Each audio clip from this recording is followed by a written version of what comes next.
माननीय अध्यक्ष महोदय, माननीय सदस्य ने शिक्षकों को लेकर के सबसे पहले जो सवाल पूछा है उस संबंध में मुझे जानकारी देनी है, आपके माध्यम से सदन को अवगत कराना है कि जो हमारे वर्तमान में जो हमारी छात्रों की संख्या है, उन छात्रों की संख्या को देखते हुए जो हमारे पास में शिक्षक हैं, मैं इसमें शिक्षकों को ही केवल सम्मिलित कर रहा हूं, सहायक अध्यापकों को इसको जो हमारा छात्रों का और जो पीटीआर होता है छात्रों का और शिक्षक का जो रेशियो है, वर्तमान की छात्र संख्या को देखते हुए और वर्तमान के हमारी शिक्षकों की संख्या को देखते हुए हम 1:30 होना चाहिए, जो कि प्राइमरी स्कूल्स में उसको हम लोग पूरा करते हैं। और शिक्षा मित्रों को अगर हम इसमें सम्मिलित करते हैं तो शिक्षा मित्रों को इसमें सम्मिलित करते हुए 1:22 का रेशियो हम पूरे प्रदेश में अपने छात्रों के अनुपात में शिक्षकों को जो संख्या है उसके बराबर हम इसको पूरा कर पाते हैं। तो मुझे वर्तमान में अभी जब शिक्षकों की आवश्यकता उत्तर प्रदेश सरकार को अपनी छात्रों को संख्या को देखते हुए हुई, तो हमारी सरकार के समय में ऐसे समय समय पे अलग अलग भर्तियों के माध्यम से भी शिक्षकों की नियुक्ति की गई है। मैं सदन को आपके माध्यम से अवगत कराना चाहता हूं कि 2018 में 12,460 सहायक अध्यापक प्राथमिक भर्ती की प्रथम चरण में 5,948 शिक्षकों को नियुक्त किया गया था। 2018 में 68,500 सहायक अध्यापक भर्ती में 45,567 शिक्षकों को नियुक्त किया गया और 69,000 सहायक अध्यापक भर्ती में 2020-21 में 69,000 टीचर्स को रिक्रूट किया गया, नियुक्त किया गया और 12,460 सहायक अध्यापक भर्ती में 2023-24 में 5,856 शिक्षकों को नियुक्त किया गया। ये मिलाकर के कुल 1,26,371 शिक्षकों को हमारी सरकार के समय में नियुक्ति दी गई है। अब जब वर्तमान में छात्रों की और शिक्षकों का अगर अनुपात हम लोगों को इस तरह से अवगत महसूस होगा कि छात्रों की और अगर छात्र बढ़ रहे हैं तो आने वाले समय में शिक्षकों की अगर आवश्यकता होगी तब इसके ऊपर विचार किया जाएगा। वर्तमान में कोई नई नियुक्ति को निकालने के लिए सरकार का कोई विचार नहीं है। माननीय सदस्य ने और भी प्रश्न किए कि जो नियुक्ति अभी कोर्ट में विचाराधीन है, कोर्ट में जो सुप्रीम कोर्ट में 69,000 की एक भर्ती हमारी विचाराधीन है, जिसपे माननीय सुप्रीम कोर्ट में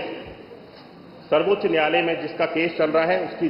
लिए हमारी सरकार की ओर से पूर्ण रूप से पहल की जा रही है। जो भी हमारी सरकार का उसमें योगदान हो सकता है, हम स्वयं चाहते हैं कि शिक्षकों की ये जो भर्ती की प्रक्रिया है इसको जल्द से जल्द समाप्त किया जाए और सरकार की ओर से इसमें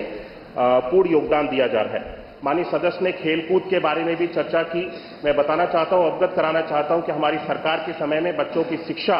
के ऊपर तो हम लोग ध्यान दे ही रहे हैं, लेकिन बच्चों के ऑलराउंड डेवलपमेंट में खेल का भी बहुत बड़ा योगदान है। हम समय समय पे प्रदेश स्तर पे, जिले स्तर पे अलग अलग प्रतियोगिताओं को ऑर्गेनाइज कराते हैं, जिसके लिए यहाँ से धनराशि की व्यवस्था भी की जाती है और हर एक विद्यालय में बच्चों को खेलकूद के उपकरण को भी उनको उपलब्ध कराने के लिए भी हर विद्यालय को अलग से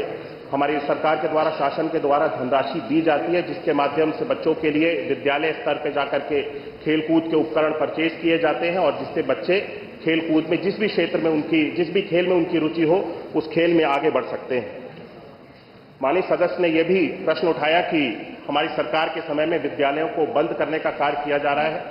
मैं याद दिलाना चाहता हूं कि 2017 से पहले उत्तर प्रदेश में परिषदीय विद्यालयों की जो स्थिति थी वो किस तरह की स्थिति थी। बच्चों को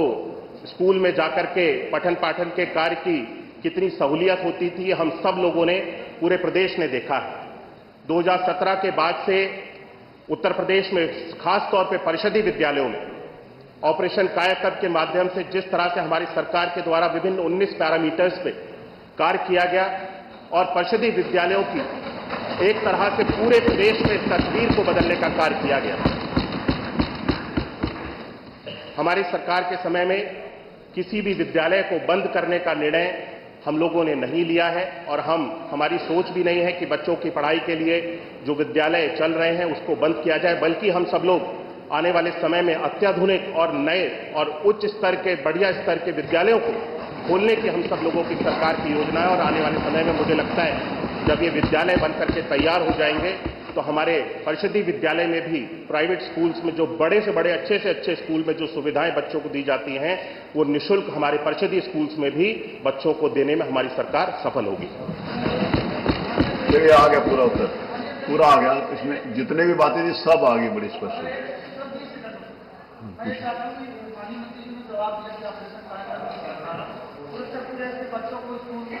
की जा रही है। भारत सरकार के आंकड़े कहते हैं कि पूरे उत्तर प्रदेश में 7,85,000 बच्चे स्कूल नहीं जा रहे हैं। तो क्या सरकार की कार्ययोजना में किसी प्रकार की कोई कमी है कि ये बच्चे विद्यालय नहीं पहुंच पा रहे हैं? आप अगर कह रहे हैं कि ऑपरेशन कायाकल्प से विद्यालयों की संरचना बहुत हो गया, तो 7,85,000 बच्चे कैसे स्कूल नहीं जा रहे? सरकारी आंकड़े, इस पर माननीय मंत्री जी कुछ जवाब देना चाहेंगे?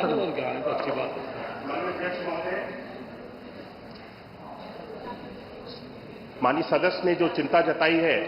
कि बच्चों को भारत सरकार का उन्होंने कोई डेटा कोट किया है सदन में, जिसके माध्यम से उन्होंने ये बताया कि 7 लाख कुछ संख्या में बच्चे विद्यालय नहीं जा रहे हैं।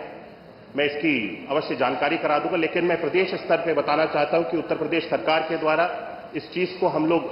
पूरी तरह से सुनिश्चित करने का प्रयास कर रहे हैं। हम लोग हर वर्ष ये नहीं, आप मंत्री जवाब दे रहे हैं, आप आगे आ रहे हैं, बैठिए प्लीज। हम लोग हर वर्ष अभियान चला करके विशेष तौर पे, जिसमें सभी माननीय जनप्रतिनिधिगण, सभी हमारे विभाग के अधिकारीगण और समाज स्तर पे भी, लोगों के स्तर पे भी बृहद स्तर पे प्रयास किया जाता है। स्कूल चलो अभियान के माध्यम से हर वर्ष जब नया सत्र प्रारंभ होता है, माननीय मुख्यमंत्री जी स्वयं इस कार्यक्रम की शुभारंभ करते हैं, जिसके माध्यम से हम लाखों की संख्या में, इस वर्ष भी लाखों की संख्या में हम ऐसे बहुत सारे बच्चे हैं जो विद्यालय से जुड़े हुए नहीं थे, उनको हम इस व्यवस्था के साथ में जोड़ने के लिए हम सब लोग सफल हुए हैं। और आगे आने वाले समय में मैं माननीय सदस्य को आपके माध्यम से सुनिश्चित करना चाहता हूं, उन्हें आश्वासन देना चाहता हूं कि उत्तर प्रदेश में ऐसा कोई भी बच्चा नहीं होगा जो शिक्षा की व्यवस्था से दूर रहे। संख्या 3 श्री अतुल प्रधान, श्रीमती आगे, संदीप जी आगे, देखो पूरा विषय आ गया। माननीय मंत्री जी से जानना चाहा कि जो हमारे शिक्षा मित्र पूर्णकालिक सेवा दे रहे हैं, सबका जवाब है।